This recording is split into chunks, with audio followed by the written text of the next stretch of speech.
Yo tout le monde, j'espère que vous allez bien. Nouvelle vidéo, on se retrouve pour un test à chaud et technique du Mac Mini pardon, M4 que j'ai récupéré tout à l'heure, que vous avez vu l'unboxing un peu plus tôt dans la journée. Donc, je vais vous expliquer comment on va découper la vidéo. Je vais vous présenter la machine et la deuxième machine avec laquelle je l'ai comparé. D'un point de vue technique, je vais vous la présenter. Puis, je vais vous donner les résultats que j'ai eu en prenant les deux benches et en faisant les différences avec.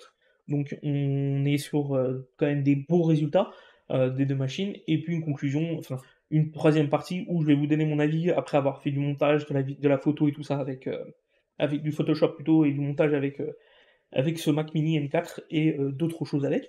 Donc, c'est parti. Donc là, on est sur un Mac Mini M4, 10 GPU, 10 CPU, 16 Go de RAM et 256 Go de stockage, qui est la formule de base disponible sur le site d'Apple à partir de 699 euros. Et je l'ai comparé, c'est incomparable techniquement, mais c'est le seul que j'avais sous la main en Apple Silicon, un MacBook Pro 16 pouces Apple M1 Max, où là on est sur un truc un peu plus hardcore, hein, pour être honnête, un 32 GPU, 10 cœurs, 32 Go de RAM et 1 Tera de stockage. Effectivement, en termes de stockage et de mémoire, c'est vrai que le MacBook Pro aura un avantage sur certaines choses, mais vous inquiétez pas, j'ai pris ça aussi en compte. Donc, d'un point de vue technologie, comme vous avez pu voir, c'est quand même deux Macs assez différents, mais les processeurs sont censés être plus puissants par rapport le M4 est censé être plus puissant par rapport à mon M1 Max. Donc là, je vais vous donner les résultats Nova Bench avec un peu plus de précision, à savoir que je vais vous donner les précisions pour le single core et multicore, qui est quand même beaucoup utilisé dans les tâches redondantes tous les jours, single core quand on n'a pas besoin de beaucoup de puissance, multicore quand on fait du montage, des choses comme ça. Donc le Mac Mini M4 par rapport à mon M1 Max, on est sur du 63,5% plus rapide en single core, et le Mac Mini M4 par rapport à mon MacBook Pro est toujours avantage Mac Mini est 85,6% plus puissant que mon MacBook Pro. Donc d'un point de vue force brute, mon MacBook Pro se prend une petite claque sur le Mac Mini. Par rapport au Mac Mini, le Mac Mini lui met une petite fessée. Après, d'un point de vue GPU, avantage à mon MacBook Pro, mais parce qu'il a plus de mémoire et plus de GPU, c'est pour ça que ça donne le ton, mais c'est pas si éloigné de ça, hein. Après, c'est quand même gros avantage de performance graphique sur mon MacBook Pro. Puis sur la mémoire, avantage de mon MacBook Pro, mais effectivement, comme je vous ai dit, entre la mémoire et le stockage, on est sur des stockages pas identiques. Donc j'ai 1 Tera sur le MacBook Pro et 32 Go de RAM sur le MacBook Pro face à 16 Go de RAM et 256 Go de stockage sur le Mac Mini. Donc effectivement, c'est avantage MacBook Pro, mais Mac Mini, avantage vitesse. Le SSD et la RAM va plus vite sur le Mac Mini. Et en général, le Mac Mini s'en sort plutôt bien.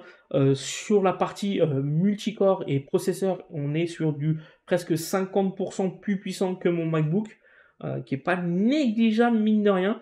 Ce qu'il y avait d'autre aussi à donner dans ce test que je vais vous donner, c'est que je vais vous donner le score en lui-même du MacBook Pro et du Mac Mini. Par exemple, en processeur, je vais vous afficher juste là. Le processeur Mac Mini M4, 1378 points pour le Mac Mini M4 contre 1139 points pour le MacBook Pro. Comme vous pouvez le voir, la puissance de calcul du Mac Mini était beaucoup plus poussée. Bon, il y a quand même pas mal de puissance. Ça, c'est un score 10 sur NovaBench général entre le multicore et le single core. Non, pour la partie graphique, effectivement, le score est quand même assez alarmant, non, mais assez. Il y a un fossé entre les deux, il faut dire la vérité, il y a un fossé entre les deux. Après, il faut dire aussi que j'ai un Mac Pro M1 Max avec 32 GPU, contrairement à 10 GPU M4. Donc, le Mac Mini M4 fait 211 points et 40 FPS de moyenne sur le test, et le MacBook Pro fait 514 points avec 71 FPS de moyenne. Effectivement, avantage MacBook Pro, mais je pense que c'est ma carte graphique du fait qu'elle est un peu survitaminée sur mon MacBook Pro, contrairement au Mac Mini d'entrée de gamme. Sur la mémoire, on est sur du 16 Go, comme je vous disais, et du 32 Go sur le MacBook Pro et 16 sur le Mac Mini. Donc le Mac Mini, la mémoire répond à 44,300 mégabits seconde, contrairement au 32 Go à 33,499 mégabits seconde, où il y a une légère avantage du Mac Mini sur la vitesse de traitement, enfin la vitesse de lecture de la barrette de RAM. Donc les 16 Go vont plus vite que mes 32 Go que j'ai sur le Mac mini. Et sur le stockage, effectivement, enregistrement séquentiel sur les deux. Le Mac mini s'en sort plutôt bien avec 4861 mégabits seconde contre 6196 mégabits seconde. Effectivement, on a aussi un disque dur plus puissant sur mon Mac Pro, pardon, que sur mon Mac mini. Mais d'un point de vue, après ces petits points chiffres et de spec technique du Mac mini, comme vous pouvez voir, le Mac mini, enfin des tests Novabench, le Mac mini s'en sort plutôt bien. C'est une belle surprise, je m'attendais pas à pouvoir faire autant de choses avec. Donc pour vous donner un ordre d'idée, aujourd'hui sur l'après-midi, j'ai utilisé le Mac mini. La vidéo que vous avez vue tout à l'heure, elle a été montée et exportée sur le Mac mini. Elle a mis à peu près entre 9 et 8 minutes pour s'exporter sur le Mac mini. J'ai pris le fichier Premiere Pro et je l'ai mis sur le MacBook Pro et je l'ai exporté avec 3 minutes de moins. Donc on est sur du 6-5 minutes. C'est pas délirant la différence, sachant qu'elle a été exportée en 4K format YouTube. Donc effectivement, on a une belle vidéo qui s'exporte assez vite sur les deux PC. D'un point de vue Photoshop, bah, ils se lancent à la même vitesse, tous se lancent à la même vitesse. Le Mac Mini M1 et le Mac Mini M4 et le MacBook Pro sont relativement similaires en termes de navigation et tout ça. Dans les applications, dans les réglages et tout ça, c'est assez similaire. Honnêtement, c'est une bonne surprise avec le peu de puissance qu'il a par rapport à mon MacBook Pro M1 Max.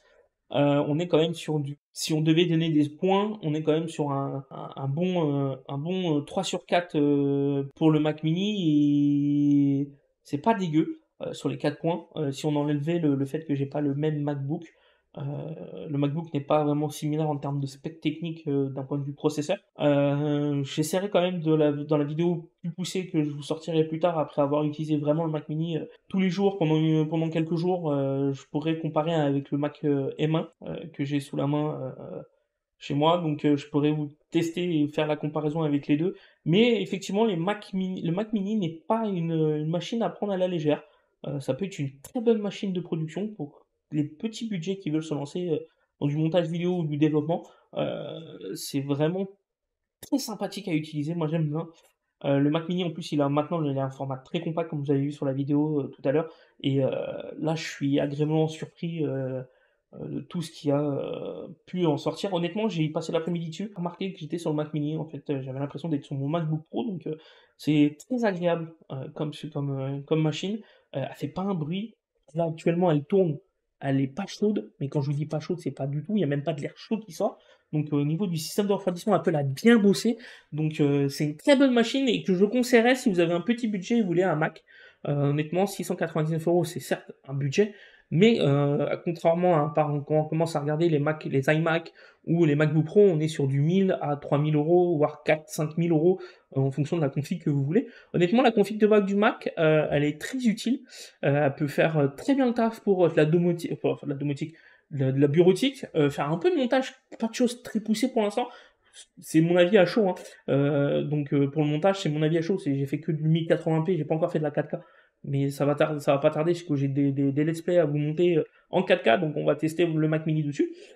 Pour Photoshop, bah, il tourne plutôt bien pour l'instant. Après, pareil, c'est pas des gros trucs, hein, c'est pour faire les miniatures que je fais.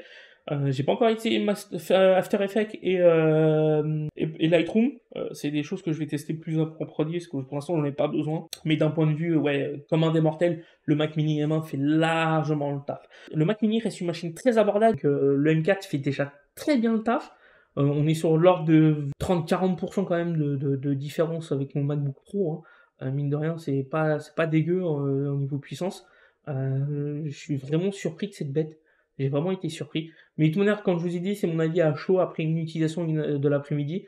Je vais l'utiliser sur toute la semaine et sur plusieurs semaines et je vous ferai un avis complet du Mac Mini. Je vais le tester, je vais l'utiliser réellement pour faire du montage vidéo, les choses comme ça, pour la chaîne YouTube. Donc je pourrais vous donner vraiment, après quelques semaines, un avis vraiment tranché sur le Mac mini, voir si j'ai vraiment vu des limitations ou des choses comme ça. Donc voilà, c'est tout pour cette vidéo, j'espère qu'elle vous aura plu, j'espère que ce nouveau format vous aura plu. Pour moi c'est encore nouveau, donc si vous voyez que j'ai un peu bégayé les choses comme ça pendant la vidéo, c'est que je cherche mes mots, j'essaie de m'habituer à cet exercice qui m'intéresse de plus en plus, à vous présenter des produits tech et à vous faire des tests à chaud et après des tests plus poussés après de l'utilisation pendant plusieurs semaines. J'espère que ça vous aura plu, vraiment. N'hésitez pas à liker, partager, commenter cette vidéo, à mettre des petits commentaires. Si vous avez des questions sur le Mac Mini, n'hésitez pas, je pourrai y répondre. Et n'hésitez pas aussi à vous abonner à la chaîne. Je vois que vous êtes 98% à regarder la chaîne sans être abonné, donc n'hésitez pas à vous abonner et activer la petite cloche de notification pour pas louper les avis tranchés sur ces machines. Donc n'hésitez pas vraiment à activer cette petite cloche de notification. Bon, sur ce, je vous souhaite une bonne soirée et on se dit à bientôt. Peace!